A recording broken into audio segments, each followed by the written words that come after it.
जैन शासन में भगवान महावीर के बाद एक महान व्यक्तित्वों की परंपरा चली है। अनेक अनेक प्रभावशाली योग्य कार्य करने वाले जैन आचार्य हुए हैं। अनेक संप्रदाय भी जन्मे हैं। उसी परंपरा में एक व्यक्तित्व थे आचार्य भिक्षु, जिनसे हमारा जैन श्वेतांबर तेरापंथ धर्म संघ संबद्ध है। वे स्थानकवासी परंपरा से अभी निष्क्रांत हुए थे।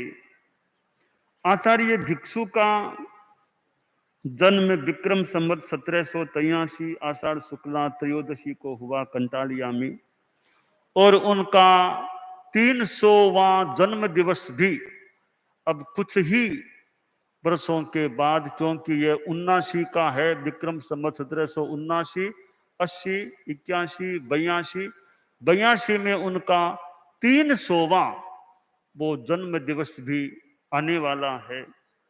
तो अपनी मां दीपा के वे इकलौते पुत्र थे, और योग मिला कोई अपना पूर्व जन्म के संस्कारों का योग, निमित्तों का योग, और वे स्थानकवासी परंपरा में विक्रम संवत 1808 में बगड़ी में दीक्षित भी हो गए थे। फिर वहां से अभी निष्क्रमण भी किया, और पुनः उनकी नव्य भव्य दीक्षा यानी तेरापंथ के अनुरूप दीक्षा विक्रम संवत 1817 में आषाढ़ी पूर्णिमा को केलवा में हुई। और सिंह का स्वप्न मां ने देखा था, उसके अनुरूप एक मानव पराक्रमी विशिष्ट पुरुष के रूप में वे प्रख्यात भी हुए, और उनके शिष्य भी कई बड़े अच्छे हुए हैं। एक बार स्वामी जी, हम आचार्य भिक्षु को बड़े श्रद्धा प्रेम से भक्ति से स्वामी जी कहते हैं अपने, जैसे बड़ों को कई बार नाम न लेकर के अन्य रूप में पिताजी जी सा नाम नहीं लेते, ऐसे उन स्वामी जी भी बोला करते हैं। तो हमारे परम पूजनीय स्वामी जी एक बार अपने शिष्यों के साथ, यानी भारमल जी स्वामी, खेत सिंह जी स्वामी, बेनीराम जी स्वामी और हेमराज जी स्वामी के साथ सौत भूमि से लौट रहे थे। तो एक कोई सामुद्रिक, जो समुद्र शास्त्र का वेत्ता, उसने ये रेखाओं को देखा, पांचों की विलक्षण एक योग को देखा। देह लक्षणों को देखने वाला वो सामुद्रिक शास्त्र का वेत्ता जो भी, उसने पांचों के विलक्षण योग को देखा तो दंग रह गया। तो होनहार रेखाओं को पढ़कर उनका परिचय पूछकर बोला कि वाह, आप तो पांचों ही महापुरुष हैं। पांचों कौन थे? स्वामी जी, आचार्य भिक्षु, भारमल जी स्वामी, खेत सिंह जी स्वामी, बेनीराम जी स्वामी और हेमराज जी स्वामी। आप तो पांचों ही महापुरुष एक ही स्थान पर कैसे मिल गए? 5 महापुरुष एक साथ मिल गए। उसने कहा, मेरा जो ज्ञान है सामुद्रिक शास्त्र का, उसके अनुसार आप पांचों ही किन्हीं 5 राज्यों के राजा बनने वाले थे। तो ऐसे यानी उनके शिष्य भी कई कितने अच्छे हुए हैं। सामुद्रिक शास्त्री ने वो कहा तो कहा, हम ऐसे भी देख लें तो हमारे मुनिश्री हेमराज जी स्वामी कितने नामी संत हुए हैं। श्रियारी वाले हेमराज जी स्वामी बहुत नामी संत हुए हैं। खेत सिंह जी स्वामी भी बड़े नामी संत हुए हैं। इधर भारमल जी स्वामी, जो एक तो स्वामी जी के उत्तराधिकारी भारमल जी स्वामी, वो भी वही होंगे सुमरे। बेनीराम जी स्वामी का भी नाम आते, तो नाम भी हमारे संग में है। उस सामुद्रिक शास्त्री के द्वारा भी कहा गया, आप तो पांचों ही कोई राजा बनने वाले थे। स्वामी जी को कठिनाई भी भोगनी पड़ी, और वो लाडनू भी पधारे थे, चुरू भी पधारे थे। अनेक उनके जीवन के प्रसंग हैं, हमारे तो परम पूजनीय है। यदा कदा हम तो स्वामी जी का नाम गीत लेते रहते हैं। उनका चरमोत्सव भी आने वाला है भाद्रव शुक्ला त्रयोदशी को। तो चरमोत्सव है, यानी हमारे आचार्यों में, अतीत के 10 आचार्यों में संभवतः एक चरमोत्सव तो कितने वर्षों से स्थायी बना हुआ है। औरों के तो प्रोग्राम इतने अच्छे रूप में हो न हो चलता है, तो स्वामी जी का चरमोत्सव है, उसका थोड़ा विशेष रूप बनता है। श्रियारी में क्या, यहाँ क्या, जहाँ एक तो चरमोत्सव भी हम उनका मनाते हैं। तो ऐसे हमारे भिक्षु स्वामी, उनके उत्तराधिकारी और हमारे दूसरे परम पूजनीय आचार्य श्री भारमल जी स्वामी हुए। स्वामी जी तो बहुत मानो प्रहार करने वाले भी थे। भारमल जी स्वामी को स्वामी जी का उत्तराधिकार मिला। उन्होंने पिता को छोड़ा और स्वामी जी से नाता मानो जोड़ा और लगाया, क्या रहा उनका। कृष्ण जी पिता को छोड़ दिया और स्वामी जी से नाता बनाए रखा। वीर गौतम की जोड़ी के रूप में हम भिक्षु स्वामी और भारमल जी स्वामी को देख सकते हैं। और उन पर थोड़ी कड़ाई भी की गई। स्वामी जी ने कड़ाई भी की, तेला करना पड़ेगा कोई, यानी अब जो थोड़ी कड़ाई से निकलते हैं, जंती से निकलते हैं, तो वो भी एक बात है कि बड़े बनने वाले हैं तो बड़ा बनना भी हमेशा आसान नहीं है। पहले कुछ जंती से निकलते हैं, कसौटी पर खरे उतरते हैं, तब कोई बड़े, आप लोग घरों में बड़ा आपके घरों में बड़ा बनाकर खाते होंगे, बड़ा बनता होगा। तो बड़ा बनने के लिए कितनी कुछ सहन करना पड़ता है, प्रक्रिया से गुजरना पड़ता है। तो बड़ा आदमी बनने के लिए भी कई बार कईयों को तो कुछ सहन करना होता है, झेलना होता है। करते करते फिर एक बड़े स्थान पर वे विराजित हो जाते हैं। तो भारमल जी स्वामी पर भी कड़ाई, थोड़ी कभी तेला करना पड़ेगा। और उन्होंने किस तरह स्वीकार भी किया। कोमल प्रकृति के थे भारमल जी स्वामी। छोटे बालक और बालिकाओं को तत्वज्ञान सिखाने के लिए वे बहुत प्रयत्न किया करते थे। बालिकाओं पर तो विशेष मानो कृपा दृष्टि उनकी रहती थी। बालिकाओं को वो प्राथमिकता देते थे, तो उनकी कृपा पात्र थी बालिकाएं, ऐसा लगता है। स्वामी जी के साथ भारमल जी स्वामी का मानो पूर्व भव का संबंध था। इस घटना से भी अनुमान लगा सकते हैं कि कृष्ण जी को छोड़ा पिता को और स्वामी जी को पकड़ा, नाता जोड़ा, तो संभावना कुछ बनती भी है कि पिछला उनका पूर्व जन्म का संबंध भी स्वामी जी के साथ रहा हो सकता है। स्वामी जी का महाप्रयाण विक्रम संवत 1860 भाद्रव शुक्ला 13 श्रियारी में हुआ, अनशन में हुआ। तो उनका महाप्रयाण हुआ कि भारमल जी स्वामी हमारे धर्म संघ 13 पंथ जैन श्वेतांबर के द्वितीय आचार्य बन गए। परंतु कोई उनका प्रोग्राम नहीं हुआ, संभवतः कोई आचार्य पदारोहण का, पट्टोत्सव का कोई प्रोग्राम नहीं हुआ है। बस स्वामी जी पधारे और आचार्य हो गए। तो बिना कोई आचार्य पदारोहण के, समारोह के, वे आचार्य बन गए। और उन्होंने युवाचार्य काल बहुत लंबा प्राप्त किया, यानी 28 वर्षों तक लगभग वे स्वामी जी के युवाचार्य, 13 पंथ के युवाचार्य रहे। आज तक का कीर्तिमान है। आज तक किसी युवाचार्य ने उस कीर्तिमान को नहीं तोड़ा है, तोड़ नहीं सके कोई भी युवाचार्य। तो ऐसे कीर्तिमान पुरुष, युवाचार्य की दृष्टि से कीर्तिमान युवाचार्य भारमल जी स्वामी थे।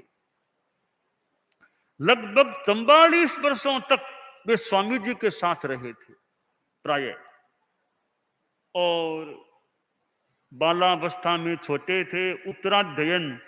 उत्तराध्ययनानी कंठस्थ था कि यार स्वाध्याय करते, कभी कभी नींद आने भी लग जाती, खड़े खड़े स्वाध्याय करते। अनेक बार पूरा उत्तराध्ययनानी कहते हैं खड़े खड़े चितार लिया था। ऐसे हमारे स्वाध्यायी परम पूजनीय आचार्य श्री भारमल जी स्वामी थे और उनके उत्तराधिकारी हमारे परम पूजनीय तीसरे आचार्य श्री रायचंद जी स्वामी हुए। बड़ी रावलिया मेवाड़ में जन्मे थे। केलवा में युवाचार्य पद प्राप्त हुआ था। सर्वसाध साध्वी खेत से जी रायचंद जी री आज्ञा माए चालनो, दो नाम लिख दिए गए थे, लिखा दिए गए। जो भी भारमल जी स्वामी द्वारा बाद में निवेदन किया गया कि गुरुदेव नाम तो एक है, तेरा पंथ में आचार्य तो एक ही होना चाहिए, दो नहीं होना चाहिए। तो सुझाव को लगता है मान लिया, तो दो एक होना तो खेत सी का नाम हटा दो, रायचंद जी रहेगा। रायचंद जी को स्वामी को आचार्य पद बाद में प्राप्त हो गया, पहले युवाचार्य बने और उनको ब्रह्मचारी जी कहा जाता। साधारण मुनि थे तो ब्रह्मचारी जी कहा जाता। आचार्य होने के बाद उपनाम उनका ऋषिराज आज भी हमारे कई बार बोलचाल में ऋषिराज महाराज बोलते हैं। और रायचंद जी स्वामी के लिए तो भिक्षु स्वामी नहीं मानो, भविष्य का संकेत दे दिया था। यह तो भारमल का भार संभालने लायक है। अच्छे आगमज्ञ थे, सरस व्याख्यान दाता थे। वे व्याख्यान फरमाते तो कहते हैं आसपास के गांवों तक उनकी आवाज जाती। आजकल तो माइक है, उस जमाने में माइक नहीं, मुंह की आवाज उनकी आसपास के गांवों तक चली जाती। संभव भी है मेवाड़ में जैसे पास में कई गांव होते हैं, रात का नीरव माहौल वातावरण हो, रात को कोई गीतिका फरमाए तो संभव है ये जो अड़सी पुरार आमलीर ऐसे जो छोटे छोटे गांव हैं, बावलास बागोर ऐसे कहीं विराजे हों तो आसपास आवाज भी चली जाए तो कोई असंभव बात भी नहीं लगती। तो व्याख्यान की आवाज भी आसपास गांवों तक चली जाती। और यूं यात्रा में देखिए उस जमाने में गुजरात पधार गए, मालवा पधार गए, उस जमाने में थली पधार गए थे। उन्होंने लगता है यात्रा भी एक उस जमाने की लंबी यात्रा भी मान सकते हैं, नए जगह पधार गए हैं। आखिर विक्रम संवत 1908 माघ कृष्णा चतुर्दशी को रात्रि में रायचंद जी स्वामी का देहावसान महाप्रयाण हो गया। श्वास की तकलीफ थी, गुरुदेव तुलसी के भी श्वास की तकलीफ होती थी, रायचंद जी स्वामी के भी श्वास की तकलीफ होती थी, श्वास की तकलीफ थी। उनके उत्तराधिकारी आचार्य श्री जीतमल जी हुए। रायचंद जी स्वामी का महाप्रयाण हो गया, वो तो रावलियां उधर मेवाड़ में हुआ, जीतमल जी स्वामी थली में इधर थे। कई दिनों के बाद समाचार मिला कि गुरुदेव का महाप्रयाण हो गया। जीतमल जी स्वामी का जन्म विक्रम संवत 1860 अश्विन शुक्ला चतुर्दशी को हुआ था। स्वामी जी के महाप्रयाण के 1 महीना और 1 दिन बाद लगभग उनका जन्म हुआ। और छोटी अवस्था में, बालावस्था में उनकी दीक्षा हुई। जयपुर में भारमल जी स्वामी थे, बालक जीतमल जी की दीक्षा होने वाली थी। तो 1869 विक्रम संवत माघ कृष्णा सप्तमी को दीक्षा होनी, एकदम अवसर पर भारमल जी स्वामी ने कहा रायचंद दीक्षा देने मुझे नहीं जाना है, तुम ही जाओ। वो तो मुन्नी थे, कोई युवाचार्य नहीं थे रायचंद जी स्वामी, मुन्नी थे। फरमा दिया कि मुझे नहीं, तुम जाओ, कि मुझे तो मेरे लिए तुम, मेरे पीछे तुम हो ही, तुम्हें कोई चाहिएगा ना, तुम जाओ। बड़ा आश्चर्य होता है मुझे तो कि अभी तक तो वो तो मुनि अवस्था में युवाचार्य भी नहीं बने हैं, मेरे पीछे तुम हो, तुम्हें चाहिएगा, इतनी आगे की बात फरमा दी। आखिर रायचंद जी स्वामी द्वारा उनकी दीक्षा हो जाती है आश्रय। और विक्रम संवत 1881 में तो सिंगारपति बन गए जीतमल जी स्वामी। उन्हें मुनिश्री हेमराज जी स्वामी के पास जीत मुनि को रहने का मौका मिला और बहुत अच्छा एक अवसर मानो मिला। हेमराज जी स्वामी जैसे ज्ञानी अग्रणी के पास रहे और स्वयं जीत मुनि इतने आगे बढ़ गए, जयाचार्य प्रवर 18 वर्ष की लगभग की उम्र थी 15 की जोड़ के 10 पदों की जोड़ की रचना कर दी।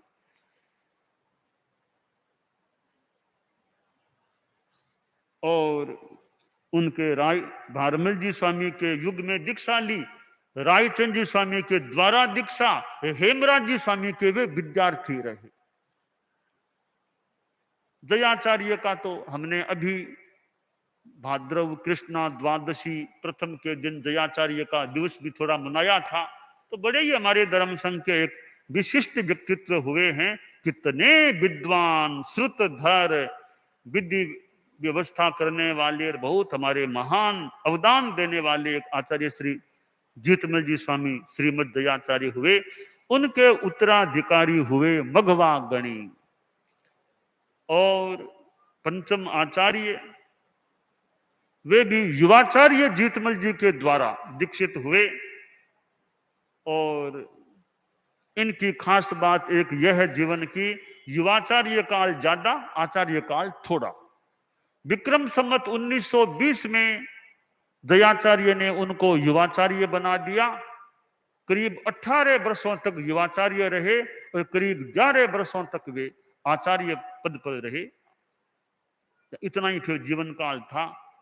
तो सरदार शहर में विक्रम संवत 1949 चैत्र कृष्णा पंचमी को जो जमड़ों की हवेली सरदार शहर में है, वहां उनका महाप्रयाण हुआ था। और फिर सरदार शहर में मानकलाल जी स्वामी, मगवा गणी ने मुनि मानकलाल जी स्वामी को अपना युवाचार्य बना दिया था। फिर मानक मुनि, युवाचार्य मानक मुनि सरदार शहर में आचार्य मानक गणी बन गए। वहां उनका आचार्य पद प्रापण हुआ। और दयाचार्य ने मानव की कुछ अंशों में मांग करके उनको लिया था। मानो कुछ अंशों में तो लाला उनके बाबा लक्ष्मण दास जी से उनसे मांग करके उसको मानो कुछ अंशों में कर दे लिया था।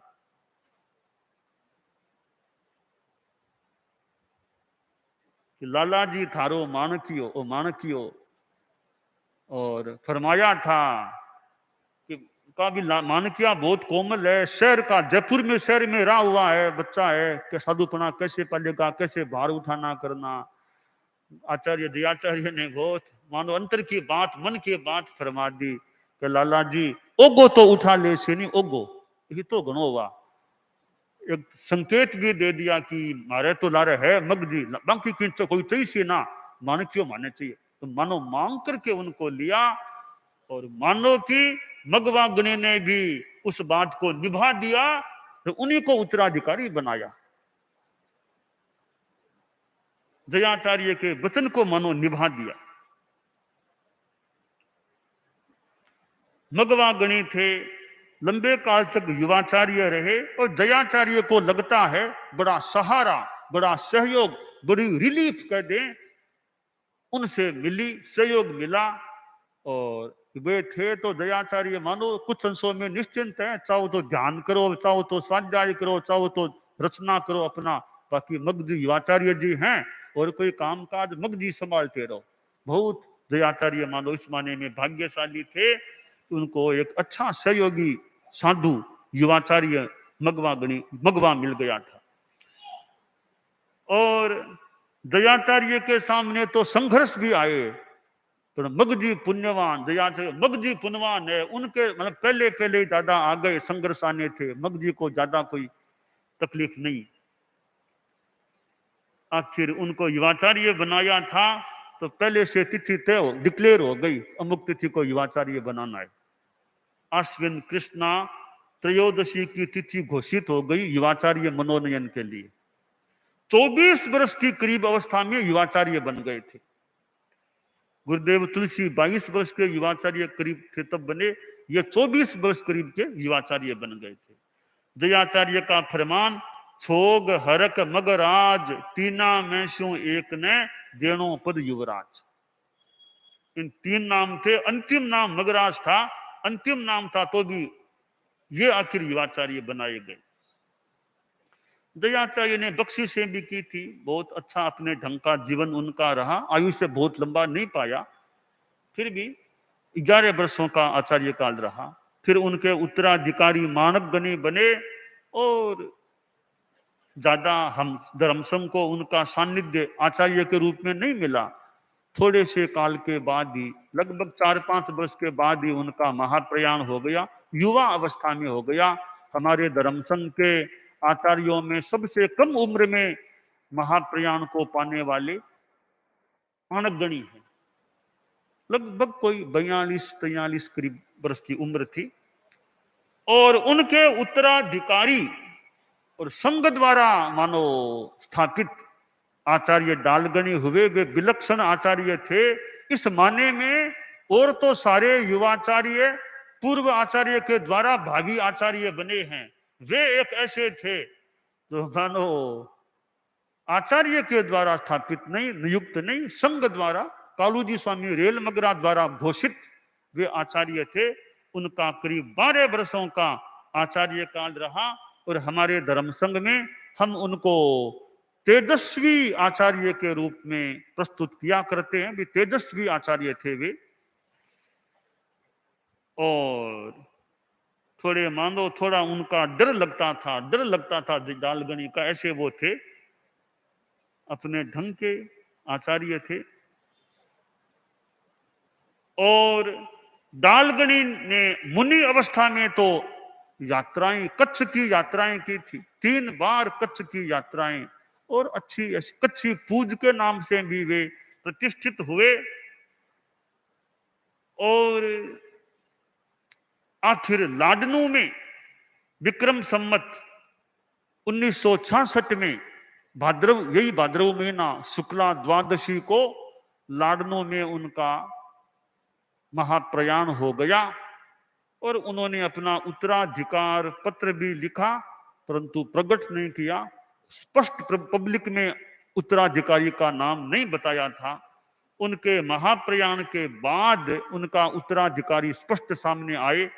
डालगणी के एक बहुत अच्छे न्यायवादी आचार्य के रूप में कहे गए हैं। उनके उत्तराधिकारी परम पूज्य कालूगणी हुए, जिनकी जन्मभूमि की धरा पर हमारा यह चतुर्मास हो रहा है। हम उन्हीं की जन्म धरा पर चतुर्मास कर रहे हैं। डालगणी का एक अवदान मान लें, कालूगणी को उन्होंने उत्तराधिकार मुनि कालू छापर को सौंपा था। तो कालूगणी की माताजी छोगांजी थी, और माँ बेटा माजी महाराज भी थे और आचार्य श्री भी थे। तो आचार्य श्री कालूगणी, माजी महाराज छोगांजी भी थे। तो वे तो कालूगणी के बाद तक विद्यमान रहे। बेटे का महाप्रयाण माता छोगांजी की विद्यमानता में हो गया था। मां के रहते बेटा चला गया था। तो योग है, कालूगणी की देन मान लें, कृपा मान लें, कुछ भी मान लें। आचार्य तुलसी, आचार्य महाप्रज्ञ जी, 2 आचार्य कालूगणी संघ को देकर गए। यानी 2 शिष्य उनके थे जो हमें, आचार्य तुलसी को तो उन्होंने युवाचार्य पद दिया ही था, और महाप्रज्ञ जी गुरुदेव को फिर आचार्य तुलसी ने उत्तराधिकार सौंप दिया। तो 2 आचार्य के दीक्षा दाता परम पूज्य आचार्य श्री कालूगणी थे। और कालूगणी के कितने बहुत शिष्य हुए हैं। मेरी आंखों से मैंने कितनों को देखा है। मेरी आंखों से उनके द्वारा दीक्षित कितने संतों को मैंने वंदना करने का मौका प्राप्त किया है। कितनी साधियों को देखने का काम पड़ा है, वो तो मेरे देखने की बात भी है। गुरुदेव तुलसी के युग में आचार्य महाप्रज्ञ कितने कालूगणी के दीक्षित संत रहे हैं, साध्वियां भी रही हैं। और मैंने तो डालगणी के युग की भी साध्वी जी को देखा हुआ है, मेरा तो दीक्षा लेने के बाद देखा हुआ है। तो डालगणी की दीक्षित साध्वी जी को भी मेरा देखा हुआ है। कालूगणी की तो बहुत दीक्षाएं, बहुत संत मेरे देखे हुए हैं।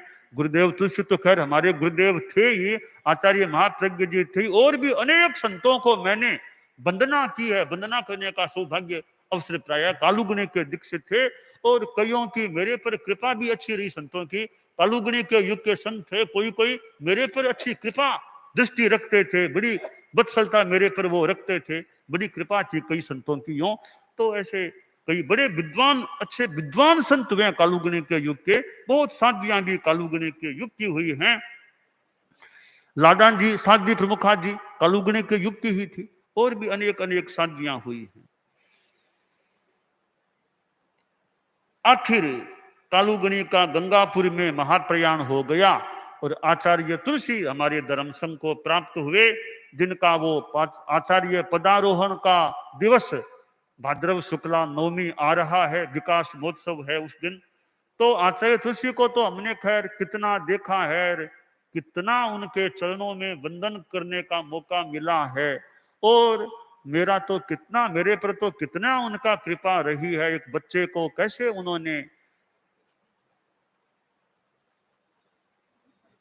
उन्होंने आगे बढ़ाया, कितना मेरे ज्ञान को सुनते, कंठस्थ ज्ञान को सुनते, मेरा अर्थ यानी फरमाते ये श्लोक का अर्थ ये कितना वो रात में बैठ जाता पास में, फरमाते मेरे से कई बार मुझे जगवाते कि मुदित को जगाओ, मुदित को, बहुत कृपा। कभी मैं खुद जाग जाता, संवत्सरी जैसी रात होती, कभी कभी गुरुदेव को कई बार नींद नहीं आती, मैं पास में रहता, सोता, मैं जाग जाता, मैं गुरुदेव के पास बैठ जाता, गुरुदेव को नींद नहीं आती। ऐसे कितनी मेरे पर बहुत मुझे लाड दिया, प्यार दिया, वत्सलता दी। तो मेरा निर्माण भी किया, निर्माण में कभी कड़ाई भी करनी पड़ सकती है, कड़ाई भी की, मेरा निर्माण किया। और एक बच्चे को आगे बढ़ाते बढ़ाते यहां तक संकेत दे दिया कि महाप्रज्ञ जी अपना काम कर देंगे आगे।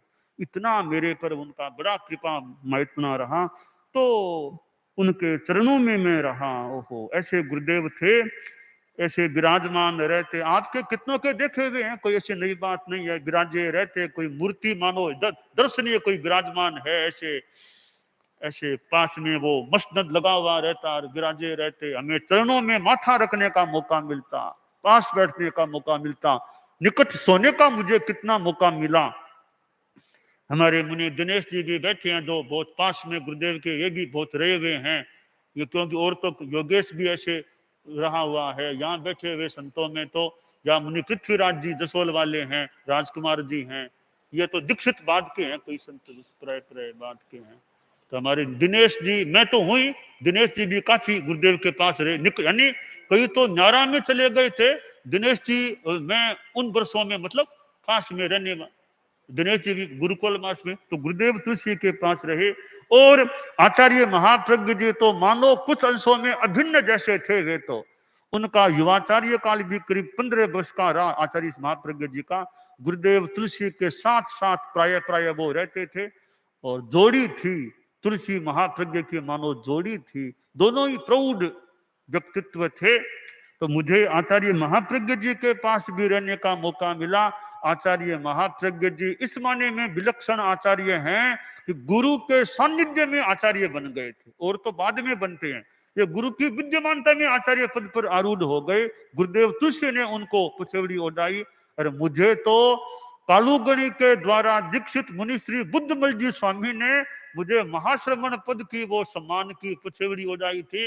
इधर मधुकर जी स्वामी ने भी ओढ़ाई थी। बाद में आचार्य महाप्रज्ञ जी के बाद में तो मुनि श्री सुमेरमल जी स्वामी सुदर्शन सुजानगढ़ ने संघ की ओर से पुछेवड़ी ओढ़ाई थी। ऐसे मुझे तो 3 संतों के द्वारा पुछेवड़ी ओढ़ने का मौका मिला। आचार्य महाप्रज्ञ जी ने तो अपने कर कमलों से मुझे पुछेवड़ी ओढ़ाई, और आचार्य महाप्रज्ञ जी की बहुत कृपा मेरे पर तो रही। उन्होंने बड़ा लाड प्यार भी रखा, मेरा ध्यान रखते। मुख्य नियोजिका जी वो नाश्ता कराती कि महासमन को ये चीज, मैंने जितना सुना है कि महासमन के लिए मासमन उनके मुखार बिंद से निकलता। मैं भी उनके पास वो पुड़ा जाते, मैं उनके पास बैठ जाता, कई बार बातें ऐसे बात भी करता रहता, थोड़ी बात भी कर लेता। और कितना मुझे मैदान दिया, मुझे युवाचार्य बना दिया, जल्दी बना दिया। गुरुदेव तुलसी पधारे और जल्दी मुझे युवाचार्य बना दिया। मैं काम कर देता, मैंने जो कोई निर्देश लिख दिया शादियों को और को, तो मैं लिख देता, बस मेरे नाम में लिख देता, ये करो ये करो। यानी मुझे बहुत यूं खुली छूट सी थी, मैंने लिख दी। तो बड़ा एक कृपा प्रसाद उनको, बड़ी वत्सलता, आचार्य महाप्रज्ञ जी की बड़ी वत्सलता का भाव मुझे मिला, उनके चरणों में रहा। थोड़ा और लंबा काल मिल जाता, प्रभु नहीं मिला, हालांकि काफी मिला, जो तो गुरु का जितना महत्वपूर्ण सानिध्य मिले, परंतु आखिर 90 वर्ष की उम्र में वे पधार गए। हमने उनको युग प्रधान आचार्य के रूप में देखा, गुरुदेव तुलसी को भी युग प्रधान आचार्य के रूप में देखा। ऐसे परम पूज्य आचार्य श्री महाप्रज्ञ जी का फिर महाप्रयाण हो गया और हमारे धर्म संघ को ऐसे 10 आचार्य अतीत में प्राप्त हुए। ओम।